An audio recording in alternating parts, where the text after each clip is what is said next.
સહજાન સ્વામી મહારાજની જય, અક્ષર પુરુષોત્તમ મહારાજની જય, ભગતજી મહારાજની જય, શાસ્ત્રીજી મહારાજની જય, યોગીજી મહારાજની જય.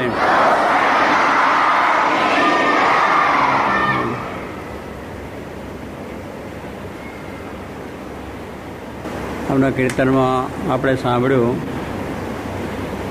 મુક્તાન સ્વામીનું કીર્તન છે કે મારા વાલાજી શું આલપ દેશે, તેનો સંગ કેમ તજવો, તે વિના કેમ રહેવું. આ વાત આપણને મુક્તાન સ્વામી સમજાવી છે. મુક્તાન સ્વામી એ સત્સંગના મા હતા. શ્રીજી મહારાજનો ખૂબ જ મહિમા હતો, નિષ્ઠા હતી, અને દરેક સત્સંગીઓ નાના મોટા પ્રત્યે પણ પ્રેમ હતો.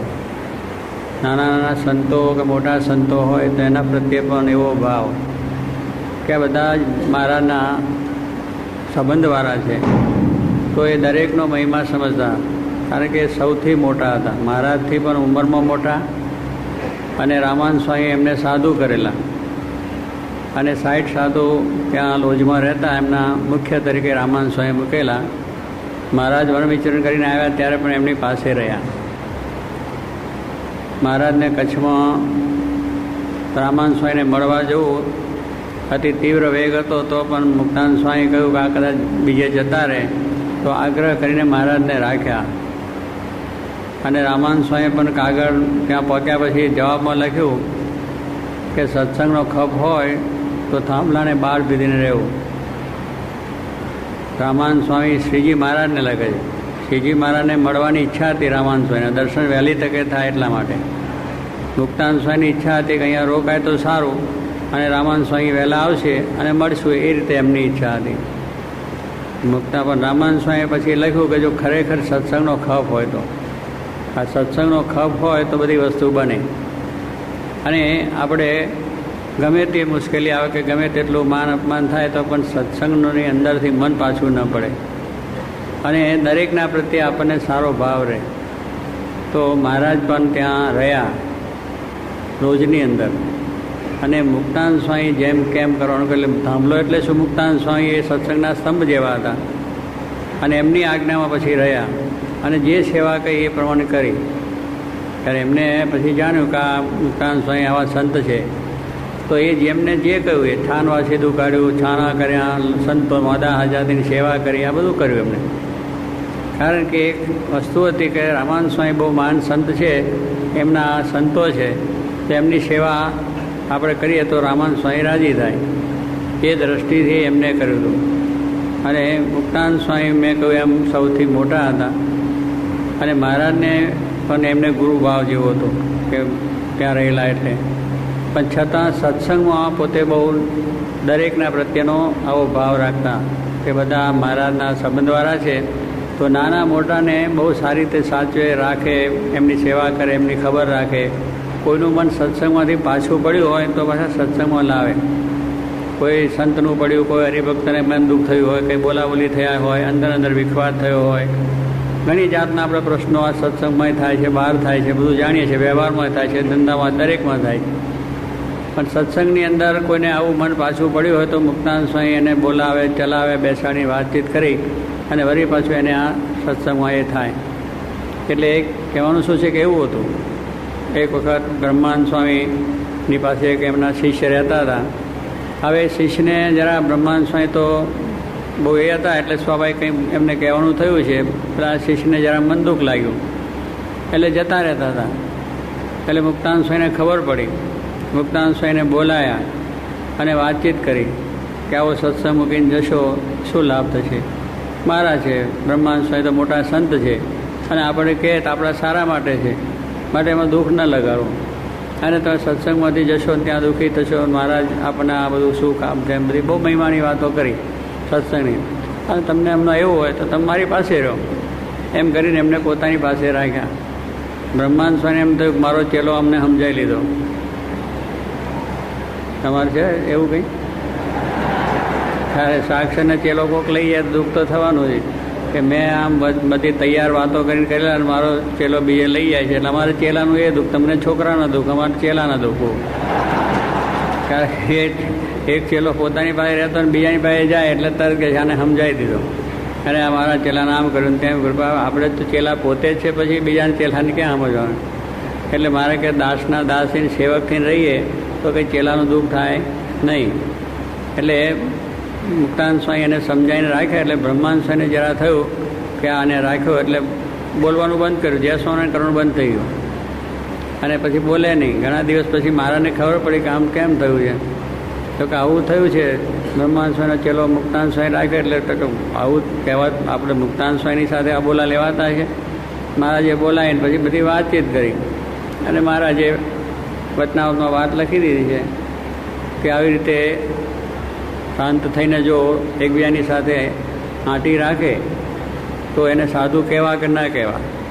આ પ્રશ્ન મહારાજે કર્યો. બેઠા છે સંતો, મુક્તાનંદ સ્વામી, બ્રહ્માનંદ સ્વામી, મોટા સંતો બધા બેઠા છે. સભાની અંદર મહારાજે પ્રશ્ન પૂછ્યો કે સાધુ થઈને જો આવી આંટી રાખે અંદર અંદર તો એને સાધુ કહેવા કે ના કહેવા? તો પછી કહ્યું કે તો સાધુ ન જ કહેવાય. પાડાની ગોળે રીસ રાખી મૂકે. પશુમાં પાડો છે ને એ બહુ રીસવાળો હોય, બહુ આંટીવાળો હોય, એ માથું ભરાવે. બીજો પાડો જુએ એને એવો દોડીને બે મારામારી કરે એવા, એટલે આંટીદાર હોય છે એ લોકો. માણસને પણ સાથે આંટી રાખે પાડા તો, અને ક્યારેક એ માણસને પણ બહુ ધમાલ કરીને મારી પાડે છે. એટલે એ પછી શું થયા કે પાડાની ગોળે આંટી રાખે અને સાધુ કહેવાય ને તો ના કહેવાય, તો પશુ થઈ ગયા, પાડા જેવા થયા. એટલે મહારાજે આ રીતે વાત કરી એટલે બેઠા હતા બધા સમજી ગયા બધું કે આપણા ઉપર વાત થઈ. એટલે બ્રહ્માનંદ સ્વામી પછી મહારાજની એ માફી માગીને પછી સમાધાન થઈ ગયું, અને આ પ્રમાણે થયું. મુક્તાનંદ સ્વામીને પગે લાગ્યા એ થયું. એટલે કહેવાનું શું છે કે મુક્તાનંદ સ્વામીને એમ કે આવા છે એને આપણે સત્સંગમાં રહે એટલા માટે એમને કર્યું. એટલે બધો કહેવાનું છે એમને મહિમા હતો. દરેકનો નાના મોટાનો કોઈની ભૂલ થાય, કોઈને કંઈ દુઃખ થાય, કોઈને મુશ્કેલી થાય, કોઈને એકબીજાનું બોલવું થયું હોય, કંઈક રીતની મુશ્કેલીઓ હોય છે, તો એને સારી રીતે સાચવી અને સત્સંગમાં કેમ રહે અને એનું કલ્યાણ કેમ થાય વાત. આપણે તો કહ્યું કે જવાનું તો જાય, અને ગમે તે એના માટે બોલવાનું થાય ને બધું થઈ જાય. પણ આવી રીતે મહિમા જો આપણને હોય તો કોઈનો અભાવ ના આવે. મહિમા જો ન હોય તો આ બધી વસ્તુ બને. મહિમા જેવી કોઈ વાત નથી. મહારાજનો જો મહિમા સમજ્યા હોય તો બધાની વિશે આપણે મહિમાની દ્રષ્ટિ રહે. કારણ કે દરેક મોક્ષ માટે, કલ્યાણ માટે જ બધા આવ્યા છે, તો એમને માટે પણ આપણે રાગ દ્વેષ આપણા મનમાં ને બોલવું ચાલુ થાય તો સ્વામી કહે છે કોઈ આંટી રાખવી નહીં. સ્વામી જોગી બાપા કહેતા કે પાણીમાં લીટો, કારણ જો લોખંડમાં લીટો પડે તો ભૂસાય જ નહીં, અને રેતીમાં પડ્યો હોય તો થોડું કામ કર્યું હોય પણ બે જણા ચાલે એટલે ભેગું થઈ જાય. રેતી દળમાં જો આપણે કંઈક લીટો કર્યો હોય તો બે જણા ચાલે એટલે ભેગું થઈ જાય, પણ લોખંડમાં પડ્યો હોય તો ઠેઠ જિંદગી સુધી લીટો રહે. અને પાણીમાં લીટો કરે તો આમ લીટો કરીને જ્યારે પાછળ ભેગું થઈ જાય તરત જ. પાણીમાં લીટો કરે તો એ જાજુ રહે નહીં. એમ સ્વામી કહે છે કે આપણે પણ આ સત્સંગમાં આવ્યા છે, કલ્યાણ માટે, મોક્ષ માટે આવ્યા છે, તો આ બધું જો આપણે કોઈના અવગુણને, કોઈના અભાવને, કોઈની અભાવની અવગુણની વાતો કર્યા કરીએ તો પછી આપણે વધવાના જ નથી, અને એ થવા નથી. કોઈની સાથે આંટી જો પડી જાય તો પછી સત્સંગમાંથી એમની જોડે આંટી પડી, પછી મોટા સંત સાથે આંટી પડે, એમના અવગુણ જોવાય, એમના સ્વભાવ જોવાય, પછી મહારાજને વિશેનો પણ અભાવ હોય જાય. એટલે જોગી મહારાજ કહેતા કે આપણે લોખંડમાં તો લીટો પાડવો જ નહીં, અને પાણીમાં જો લીટો કરીએ અને જેમ ભેગું થઈ જાય એમ તરત પછી અંતરદ્રષ્ટિ કરવી. કંઈ બોલવું ચાલુ થયું હોય તો અંતરદ્રષ્ટિ કરવી. અંતરદ્રષ્ટિ કરો એટલે કેવળ આપણો દોષ દેખાય, આપણી ભૂલો જ આપણને દેખાય. જો અંતરદ્રષ્ટિ કરીએ તો ભલે બીજી રીતે હોય પણ છતાં અંતરદ્રષ્ટિ થાય તો હું શું કરવા શું થાય છે. મારે આ બધી વસ્તુની અંદરનો અંતરદ્રષ્ટિ થવાથી પછી પોતાની ભૂલો આપણને સમજાતી જાય. તો માણસ પોતાની ભૂલ જોવા માટે ટેવાતો નથી, બીજાની ભૂલો જોયા જ કરે, બીજાના દોષ જોયા કરે, અને બીજાનું થયા કરે તો એનાથી વૃદ્ધિ પ્રમાણે નહીં, અંતરે શાંતિ પણ ન રહે. તમે દરેકના ગુણ જોવાના જો મહારાજ કહ્યું છે દરેકના ગુણ ગ્રાહક થવું. અને જોગી મહારાજે પણ કહેતા ગુણ ગ્રાહક આપણે થવાનું છે. કોઈના અવગુણ જોવાથી આપણને લાભ નથી, ખાલી દ્રષ્ટિ પછી થઈ જાય. અવગુણ જોવાની દ્રષ્ટિ પડી છે કે પછી નાના મોટા બીજું ત્રીજું મોટા પછી સંતોને ભગવાન સુધીના દોષ આપણે દેખાય કે એ બધું આવું છે ને એ બધા આગું પાછું કરે છે ને તે આમ કરે છે ને તેમ કરે છે ને આમ બોલે છે ને તેમ બોલે છે ને એમાંય ઠેકાણ નથી. પછી છેવટે ત્યાં સુધી જાય, કારણ કે એને મન ધાર્યું ના થયું કે એની ઈચ્છા મુજબ ન થયું, અને પેલાની જોડે રીસાંટી થઈ હોય. હવે એનું પેલા મુક્તાનંદ સ્વામી જેમ રાખે સત્સંગ માટે બીજા કંઈ કારણ પણ છતાં આવી આંટી પડી જાય ને પછી અભાવ થઈ જાય. તો એને લઈને આ સત્સંગમાં આવો જે સત્સંગ છે એ મૂકી દેવાય અને આપણને દુઃખ થાય છે. એટલે મહિમાની દ્રષ્ટિ એટલા માટે કહે છે કે આ ભગવાનનો સંબંધ છે એ દ્રષ્ટિ જો આપણે રાખીએ તો પછી આપણને શાંતિ અને સુખ રહે છે અને કોઈ જાતનો વાંધો આવતો નથી. એટલે આવી રીતે આપણે જો જોઈએ કે જે સત્સંગમાં જેને મહિમાની દ્રષ્ટિ છે એને અહોહો આનંદ રહ્યા કરે, મહિમાની દ્રષ્ટિ નથી એને જોવાનું જ રહે અને અવગુણ જ, બીજું કાંઈ નહીં. સત્સંગમાં આવે, બેસે, કથા વાર્તા સાંભળે, પણ જોઈને જાય એથી આમ છે ને તેમ છે ને બહાર જઈને એ વાત કરે. હવે એ વાત કરવાથી એને સમાસ નથી ને સાંભળનારને સમાસ નથી. તમે અમહિમાની વાતો કરો તો એમાં સમાસ શું થાય? ગુણાતીતાનંદ સ્વામીએ પણ વાતમાં કહ્યું કે મહિમાની વાતો દરરોજ કરવી ને સાંભળવી, અમહિમાની વાત કરવી નહીં પણ સાંભળવી નહીં. એટલે કહેવાનું સાતો મહારાજનો સિદ્ધાંત છે. સ્વામી પણ બોલ્યા છે અને જોગી મહારાજ શાસ્ત્રી મહારાજ પણ કહેતા હતા. કહેવાનું શું, આ મોટા પુરુષોનો એક સિદ્ધાંત છે કે મહિમાની જ વાત કરશો તો તમારું વ્રત છે, મહિમાનું નહીં કહો તો તમારું કશું વધશે નહીં. એટલે દરેકનો મહિમા કહો, કારણ કે અહીંયા ભગવાનના સંબંધમાં આવ્યા છે તો એનો મહિમા સમજાશે તો આગળ સત્સંગનો પૂરેપૂરો મહિમા સમજાશે. અને જે કંઈ કોઈની ભૂલ હશે અને કોઈની કંઈ ખામી હશે તો ભગવાન બેઠા છે. એને કંઈ પણ જો કંઈ કોઈના પેલા સ્વભાવ હશે તો એ ભગવાન ટાળનારા છે અને ભગવાન એને દંડ પણ દેનારા છે, શિક્ષા પણ દેનારા છે. આપણામાં હોય તો આપણે ટાળવા. મારા વચનાત્મા પણ 16ના વચનામાં કહ્યું છે કે બીજામાં અવગુણ હોય એ આપણે જોવા નહીં, પણ એવો અવગુણ આપણામાં હોય તેને ટાળવા પ્રયત્ન કરજો. દેખાશે તો ખરા જ, માણસ છે એટલે માણસમાં ભૂલો તો દેખાવાની છે, અવગુણ પણ દેખાવાના છે. પણ મહારાજ પોતે લખે છે કે એને જોવા નહીં, દેખાય પણ જોવા નહીં. દેખતા થતાં આંધળા, દેખતા થતાં આંધળા થવાની વાત કરી કે દેખાય છે પણ આપણે જોવા નહીં. અને આપણામાં જો હોય તો એને જોઈને આપણે ટાળવા પ્રયત્ન કરો. એટલે આપણામાં ઘણો કચરો છે, આપણામાં ઘણી ભૂલો છે, આપણામાં ઘણા દોષો છે, એ હજુ આપણા ટળ્યા નથી. તો આપણે બીજાનું જોવાનો અધિકાર શું છે? આપણે પોતાના જોયા કરો અને ટાળવા. એના હશે તો આપણે એ જ પ્રીત હોય તો વાત કરવી, ના થાય તો પછી આપણે એના અવગુણ કહીને બીજાને સત્સંગમાંથી પાછા પડે, સત્સંગમાંથી એને બધો વિક્ષેપ ઊભો થાય. એ કરવાથી આપણે કેટલો બધી કુસેવા થઈએ, કુસેવા થઈએ. એક આપણા પોતાના સ્વભાવને લઈને, આપણી એક પ્રકૃતિને લઈને આખા સત્સંગની અંદર મોટો વિક્ષેપ આપણે ઊભો કરીએ અને ભગવાન નારાજ થઈને કલ્યાણ આપણું થાય નહીં. એટલે મહારાજે આપણને મહિમાની વાત કરી છે કે ભલે બીજાનું જે થવાનું થાય, આપણે આવ્યા છે સત્સંગમાં શા માટે? આપણા કલ્યાણ માટે આવ્યા છે. કોઈનું કલ્યાણ થાય કે ના થાય, કોઈના સ્વભાવ ટળે કે ના ટળે, એની જોડે આપણે સંબંધ શું છે? આપણે આપણું પોતાનું બરાબર રીતે સ્વામી કે સાચવી લેવું કે આપણા કલ્યાણમાં ફેર ન પડે, આપણામાં કોઈ ખામી ન રહી જાય, આપણામાં કોઈ સ્વભાવ દોષ ન રહી જાય, એની તકેદારી આપણે રાખવાની. આપણે બીજાની તકેદારી રાખી, પારકી પંચાયત ચાલે. બીજાનું જોયા કરે કે આવો છે ને તેવો છે ને ફલાણો છે ને આમ ન કર્યું ને તેમ કર્યું અને આ ભૂલ થઈને આ બધું ગાવાનું ગાયા કરીએ. એટલે આ મહિમાની વાત થઈ એટલે આપણા પોતામાં અસંતોષ રહે, બીજાના સાંભળે એને પણ સંતોષ રહે. પણ એ વસ્તુ જો આપણામાં જોયા કરીએ તો આપણી ભૂલો સુધરે. દરેક માણસ છે એ ભૂલને પાત્ર છે જ. ભગવાન એક સંત એવા છે કે જેમાં કોઈ ભૂલ નથી. એ સર્વ પ્રકારે નિર્દોષ છે અને સર્વ પ્રકારે દિવ્ય છે. એમાં કોઈ દોષ કે છે નહીં, પણ જોનારને એમાં પણ બને. એ ભગવાન કે સંતની અંદર પણ એને દેખાય. કારણ પોતાના સ્વભાવ છે, આરસી છે, કાચ છે, એ તો સ્વચ્છ છે, એમાં કંઈ દોષ કે કશું એનો ડાઘ નથી. આપણા મોઢા પર ડાઘ હોય તો કારસીમાં જોઈએ એટલે દેખાય તો કે આરસીમાં ડાઘ છે, પણ આરસીમાં છે કે તારા મોઢા ઉપર છે. આપણા મોઢા ઉપરનો ડાઘ દેખાય છે.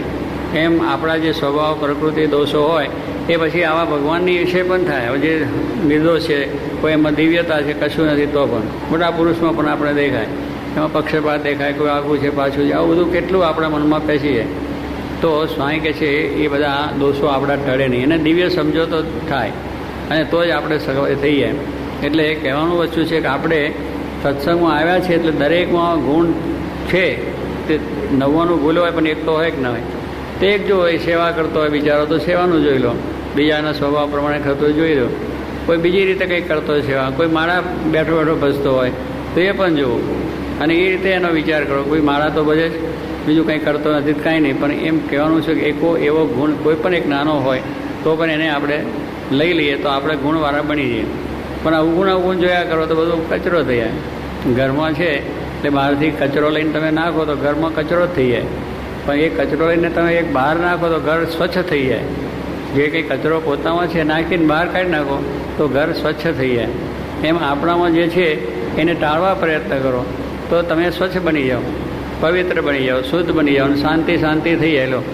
અને એ થઈ જાય એટલે આપણે કોઈનું જોયા સિવાય આપણે પોતાનું કલ્યાણમાં ખામી ન આવી જાય એના માટે આ સત્સંગની આ એક છે કે મહિમાની દ્રષ્ટિ એ બહુ અગત્યની વસ્તુ છે. મહિમા જેવી કોઈ વાત નથી. અને મહિમા સમજાય તો પોતાની ભૂલો સમજાય, બીજાને ના સમજાય.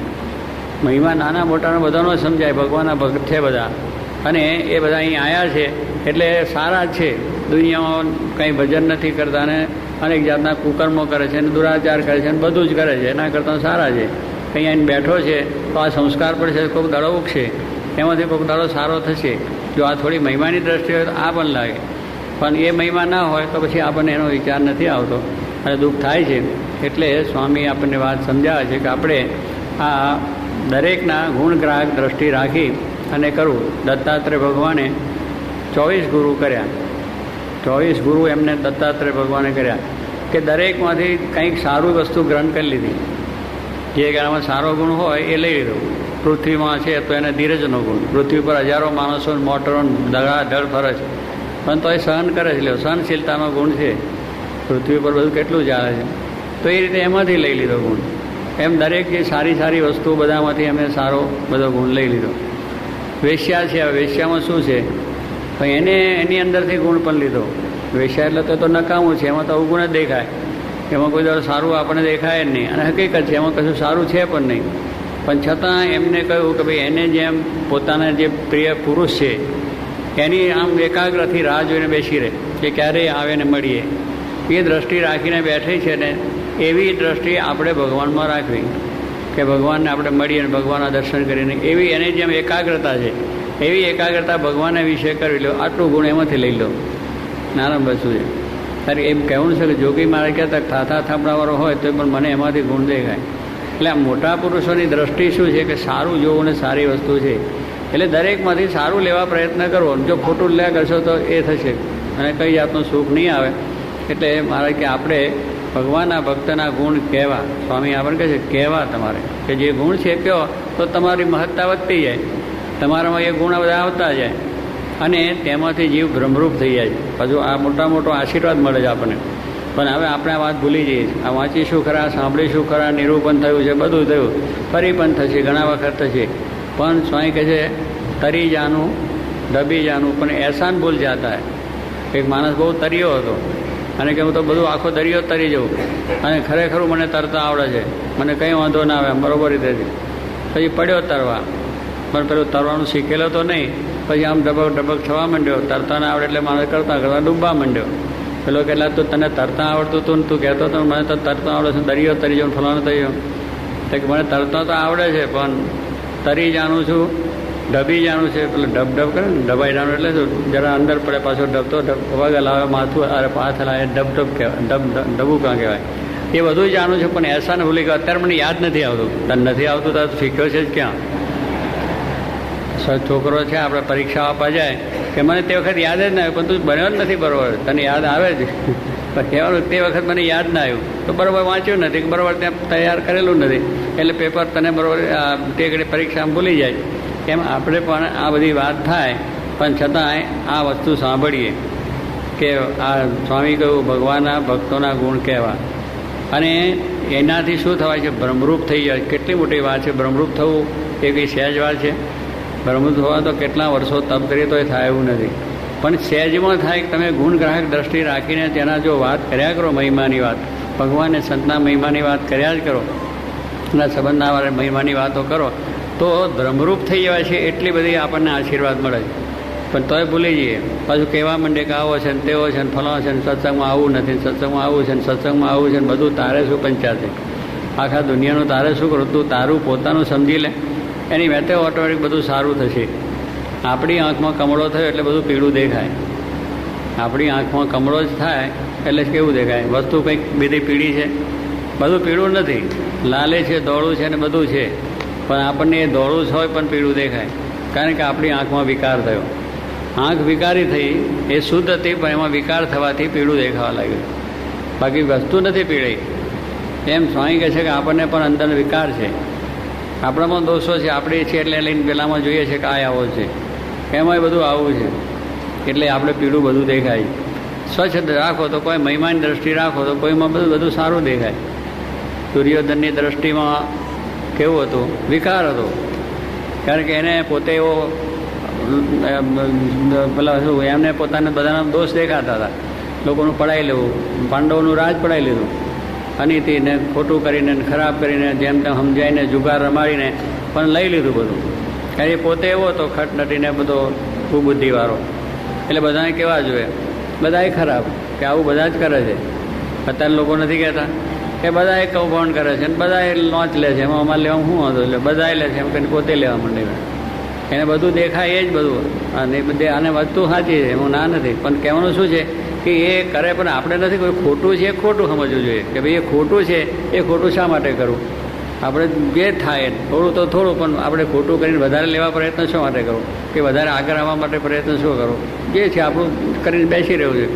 પણ એ રીતે એટલે દુર્યોધનને પૂછવામાં આવ્યું કે આ દુનિયામાં માણસ કેવા બધા લૂંટા છે, બધા ચોર છે, બધું પડાવનારા છે, લૂંટનારા છે, આ બધું પણ પોતે લૂંટારો હતો અને પોતે લઈ પહેલાં પાંડવોનું રાજ પડાવ્યું હતું.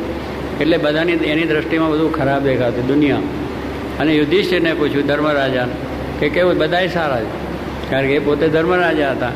એટલે એને પોતાની દ્રષ્ટિ કે ભાઈ પોતાના જ અવગુણ દેખાતા, બધા સારા દેખાતા. તો સ્વામી કે જેવી દ્રષ્ટિ એવી સૃષ્ટિ થાય છે. આપણી દ્રષ્ટિમાં જો વિકાર હોય તો બધું ખરાબ દેખાય, શુદ્ધ દ્રષ્ટિ હોય તો આપણે સારું બધું દેખાય. જોગીમાની દ્રષ્ટિ એવી હતી. જોગીમાની દ્રષ્ટિમાં કોઈ ખરાબ નહીં, બધા સારા છે. બધાને વિશે એમને ભાવ અને બધાને આશીર્વાદ આપે, અને કોઈના અવગુણ અભાવની વાત એમની પાસે નીકળે જ નહીં. એવી એમની દ્રષ્ટિ હતી કે જ્યાં જુએ ત્યાં રામજી દૂસરો અને ભાષે કહો. એમને જ્યાં જુએ ત્યાં ભગવાન દેખાય દરેકની અંદર. અને એ રીતે આવો પટાવાળા સાહેબ, આવો ફલાણા સાહેબ, એટલે કહેવાનું શું છે કે નાના મોટાની વિશે પણ એવો ભાવ, મહાન ભાવ કે આવો પધારો. થોછડા શબ્દો નહીં, અવિવેક નહીં, ગમે તે વાણીની અંદરનો કોઈ બધી શુદ્ધતા, પવિત્રતા, વિવેક, વિનય, એટલે આવી એમની દ્રષ્ટિ હતી કે જ્યાં જુએ ત્યાં રામજી. બધામાં એવો ભાવ હતો. તો એ અખંડ આનંદમાં રહેતા. 24 કલાક એમનું હાસ્ય હતું. આપણે બધું થઈએ આગું પાછળનું કારણ શું કે આપણે બધું જોયા કરીએ, આનું તેનું બીજું. એટલે આ વાતો સાંભળીને નિશ્ચય આપણે કરવાનો છે કે આ એક વાત સ્વામી જે કહે છે કે ભગવાનના ભક્તના ગુણ ગાવા, એમાંથી ભ્રમરૂપ થઈ જવાય. જો ભ્રમરૂપ થયા તો પછી આપણી દ્રષ્ટિ દિવ્ય બની જાય, પછી આપણે કંઈ જોવા નથી. ભ્રમરૂપ થવાનું આ સહેજ એ ઉપાય કે ગુણ ગાવાથી જ તમારી વૃદ્ધિ થાય, સારું બોલવાથી જ સારું થાય. પણ તમે ખરાબ બોલ્યા જ કરો તો પછી તમે બગડી જાઓ, તમારી બધી અધોગતિ થઈ જાય. એટલે ગમે તે કાર્યની અંદર તમે તમારી વાણી વિવેક રાખીને એના ગુણ ગાઓ, એનો મહિમા ગાઓ, બધું ગાઓ તો એનાથી વૃદ્ધિ થાય છે. તો મારે કે એમાં કંઈ દાખલો પડે નહીં. આ જો વાત સહેલી છે, ભ્રમરૂપ થવાને માટે સહેલી વાત છે. તમે મહિમાની વાત કરો, ભગવાનને સંતને એમના સંબંધવાળાના મહિમા ગા કરો તો તમે ભ્રમરૂપ થઈ જાઓ. તમને શાંતિનું સુખ બધું પ્રાપ્ત થશે. અને સ્વામી કહે છે ફલાનો આવો, ઢીકનો આવો, બધું કર્યા કરીએ, ભગવાનના ભક્તના દોષ જો કર્યા કરીએ તો એમાંથી આપણું કંઈ સારું થાય નહીં. અને એમાં કોઈને સમજાશે નહીં, સમજાશે વહેલું મોડું સમજાશે, આપણે એની દ્રષ્ટિ રાખવાની. પણ આપણે બધાનું ગયા જ કરીએ અને બધાને અવગુણ કર્યા કરીએ, એમાં બગડે આપણું. એનું તો કંઈ બગડવાનું નથી, તો બગડેલો છે જ. હવે બગડેલો છે એને બગડેલો શું હોય કહેવો? એને બગડેલાને બગડેલો કહેવાનું નથી. આપણે જ સુધરવાની વાત છે, આપણે સુધરવા છે. આપણે કોઈનું કહેવું નથી. આપણે જો બગડ્યા છે તો આપણે સુધરો તો કોઈ જાતનો વાંધો ના આવે. એમ સ્વામી કે પહેલું આપણે પોતે પોતાનું કરી લેવું. લવ અને બાદશાહની વાત છે કે લવ અને બાદશાહ બે બેઠા હતા. પછી લવ તો નોકર હતો, દરબાર બાદશાહને નોકરી કરતો હતો, એટલે પગારને બધું ખાતો હતો. પછી બાદશાહે કહ્યું કે લવા, આ તને દાઢી છે, મને પણ દાઢી છે, પણ આ દાઢી લાગે, મારી દાઢી લાગે ને તારી દાઢી લાગે, બેની સાથે લાગે તો પહેલી તું કોની ઓલવે? તો કે તમે બાદશાહ મારા ખાવીને બધું ખરું, અન્નદાતા બધું કહો, પણ પહેલી તો 2 લહેરકા મારા મારું, ઓલવી નાખું ને પછી તમારા 2 લહેરકા મારું. કેમ? તો હું તને આટલો બધો પગાર આપું છું, તને બધું પાલન પોષણ કરું છું, પહેલી મારી ઓલે છે, પણ હું બરી જાઉં પછી મારે શું બીજું રહેવાનું? પહેલો હું મારું કરી લઉં પછી તમારું કરવું. તો જો કહેવાની વસ્તુ શું છે કે પહેલું આપણે પોતાનું કરવાનું. પહેલી દાઢી આપણી ઓલવવાની છે કે આપણામાં દોષ છે, અવગુણ છે, ખૂબ બુદ્ધિ છે, આ બધા વસ્તુને આપણે કાઢવા પ્રયત્ન કરવાનો.